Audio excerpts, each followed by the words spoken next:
오늘의 사연 시작하겠습니다. 여러분들 반가워요. 이번에 사연을 올리는데 많이 부끄럽고 쑥스럽네요. 사연에 올리는 사람들 보면 저게 진짜로 있는 건가 하며 굉장히 고생들을 많이 하신 것 같은데 저는 거기에 비하면 솔직히 말해서 보여주기도 민망합니다. 그동안 이 일을 제 친한 친구와 가족 말고는 말해준 적이 없었어요. 솔직히 이거 듣다 보면 왜 그런지 알 수 있을 거예요. 물론 여기에 개인차가 있다 해도 제 개인적으로 올리기에는 너무 그렇거든요.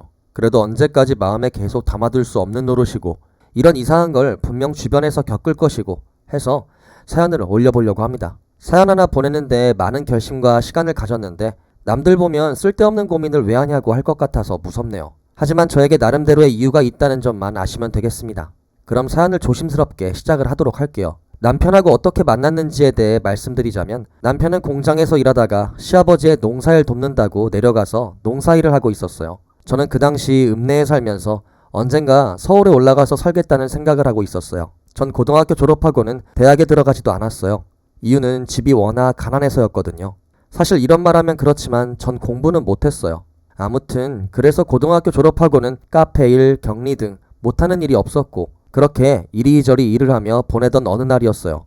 친구들이랑 계곡에 가자며 동네 어느 계곡에 놀러 갔어요. 그때 친구들이 방학이라고 내려와서 시간을 보내고 있었는데 그렇게 재미있게 놀던 중에 한 무리의 남자들이 오더라고요. 근데 다들 체격이 크고 그래서 깜짝 놀라서 이러다 납치당하는 게 아닌가 하고 긴장을 하며 벌벌 떨었는데 알고 보니 동갑내기더라고요. 그리고는 고기를 가져왔는데 자기들이 먹기엔 너무 많아서 그런다며 같이 먹자고 하더라고요. 그때 저희는 솔직히 다 꼬셔보려고 그러는 거라고 다들 알고 있었지만 속는 척하며 응해주었고 그 남자들이 고기를 굽고 있을 테니 천천히 오라고 하더라고요. 그렇게 저희는 계곡에서 놀다가 출출해서 그 남자들이 있는 곳으로 갔어요. 이미 고기는 바싹 구워져 있었고 남자들이 어서 오라며 자리는 마련해 놓았다고 하더라고요. 그렇게 옹기종기 모여서 이야기를 하는데 저희가 놀러간 곳이 동네 계곡이지만 시골로 어느 정도 깊이 들어가야 하는 곳이었는데 자기들이 그 근방에 산다고 하더라고요. 누구는 그래도 나름 읍내에서 일한다고 하고 그러는데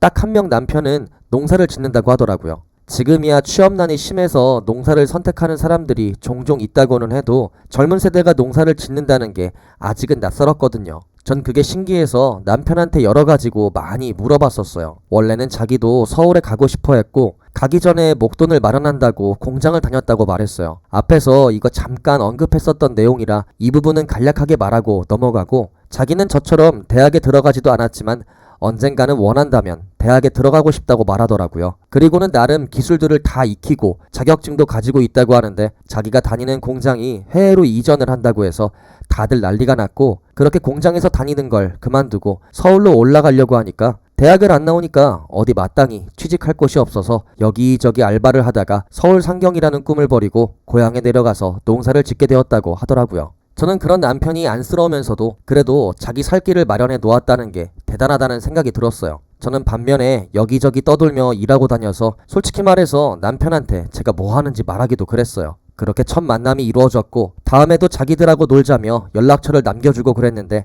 친구들은 좀 놀다가 나중에 헤어지자며 말하며 수다를 떨었는데 저는 남편이라는 사람을 왠지 보고 싶어서 그 사람의 연락처만은 소장을 했고 그 뒤에 한동안 연락이 없다가 겨울쯤에 돼서야 연락이 되었어요. 그때 남편의 표정이 얼마나 밝은지 저를 보자마자 반갑다며 그동안 잘 지냈냐며 걱정이 되었다고 하는데 오버하는 거야 그렇다 쳐도 절 생각해주는 건 감사히 생각을 했어요. 그렇게 남편을 만나면서 교제를 시작했는데 워낙 농사를 짓는다고 해서 자주 못 만나고 제가 직접 남편한테 방문해서 도시락을 싸주고 그랬어요. 나중에 군대 갈 때도 면회가주고 휴가 때도 같이 어디론가 놀러가며 시간을 보내곤 했어요.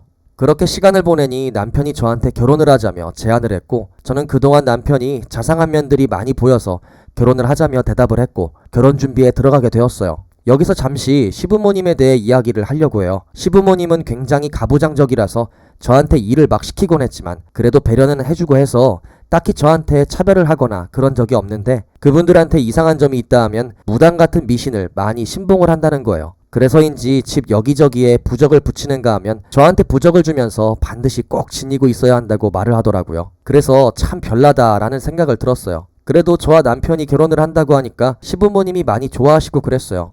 거기까지는 괜찮았고 결혼식 이후로도 행복하게 보내고 그랬어요. 시어머니는 비록 엄해도 저한테 도움을 줄 건 주고 반찬도 보내고 나름 잘해주었고 사실 시댁살이도 그렇게 나쁘지는 않았어요. 그런데 그 뒤부터인가 무엇 때문인지 읍내에 돌아다니는 고양이들이 사라지고 있다고 하더라고요. 그때 다들 골칫덩어리들이 사라졌다고 좋아했는데 전 뭔가 꺼림칙했어요. 누군가가 몰래 그 고양이들을 납치해 간다는 건데 대체 뭐에다 쓰는 건지 모르겠더라고요. 그리고 유난히 시어머니가 저한테 몸 좀 잘 가꾸라고 말하더라고요. 나중에 뭔 의식을 치러야 한다고 말하는 건데 제가 무슨 의식을 치르냐고 하니까 백년해로를 해주는 의식이라고 하는데 결혼식하고 그러면 됐지 굳이 그런 거 해야 하나 싶었어요. 그러고 보니 그 말을 시작한 시점이 고양이들이 사라지기 시작할 때 하고 거의 비슷했어요. 그래서 설마 하고 생각을 했지만 딱히 증거가 없어서 그냥 넘어갔어요. 하지만 그 뒤로 무당들이 자주 방문을 하시고 저를 부르는 일이 많아지더라고요. 저를 보더니 관상이 어쩌고 하는데 저는 뭐지 하며 신경을 안 쓰는데 시아버지와 시어머니는 진지하게 들으시더라고요. 그때 얼마나 무서웠는지 잘 모르겠어요. 그 뒤로도 이상한 일이 있어서 부모님한테도 친구들한테도 말했거든요. 다들 공통적으로 하는 말이 혹시나 이상한 일이 있으면 즉시 말해. 요즘엔 이상한 종교의식을 하는 일당들이 있는데 하도 잘 도망가서 경찰들도 애를 먹는다고 하니 조심하렴. 이런 말이더라고요. 그러고 보니 이상한 의식을 치르는 무당 집단들이 있다고 들었는데 설마 아니겠지라는 생각을 했어요. 그러던 어느 날 그 무당들이 찾아오니까 제가 몰래 사진을 찍었고 한번 물어봐야지 라고 생각을 하다가 시어머니와 무당들이 말하는 걸 엿듣게 되었어요. 이건 아무한테도 하는 게 아니지만 댁들이 간절히 바라는 거라서 해주는 건데 그 고양이들 모은 거 다 죽여서 그 피로 대야를 채우게 해서 남편의 섹시 몸에 다 바르고 난 뒤에 바람피지 말라고 동네 남자란 남자를 다 불러서 관계를 맺도록 하고 마지막에 남편이 마무리를 짓는 걸세. 그동안 우리는 구슬할 테니 대비하는 게 좋을 것이에요. 이게 대체 무슨 소리인가요? 저는 그 말 듣고 도망쳐 나왔고 아는 지인 중에 무당과 관련이 있는 사람이 있어서 사진은 물론 이상한 의식에 대해 말하니까 그 경찰들이 찾는 그 무당 집단이요 당장 잡아야 해 하며 경찰에 신고하게 되었고 얼마 안가 그 무당 집단들이 잡히게 되었어요. 나중에 들었는데 그 무당들이 제사를 지낸 적이 있는데 거기서 길 잃은 아이 한 명을 죽였다고 하더라고요. 제물로 바친다고 그건 너무 파장이 커서 숨긴 사건이라고 하는데 저는 목숨은 건지더라도 사실상 그 아이처럼 될 뻔했던 거였고요. 시부모님도 잡혀가게 되었고 남편도 같이 끌려가게 되었어요. 그리고 거기서 알게 된 사실은 고양이가 계속 사라진 게 바로 남편이었고 평소에도 취미로 고양이를 잡아서 고양이 고기를 팔고 그런 적이 있다고 하더라고요. 정말이지 이런 일이 저한테 일어났는지 모르겠지만 전 무사했고 그 사람들은 감옥에 있고 해서 안심이지만 혹시나 나올 것을 대비해 요즘은 전 친구 따라 해외에 가서 살려고 준비 중이에요. 비록 코로나로 그 계획이 잠시 미루어졌지만 어찌됐든 해피엔딩으로 끝나서 다행이라고 생각해요. 진짜 말하기만 해도 무섭고 창피하고 소름이 돋고 정말이지 이런 일 다시는 보지 않았으면 좋겠네요. 그럼 여러분들 제 사연은 여기까지로 마무리하고 다들 몸조심들 하세요. 그럼 안녕히 계세요.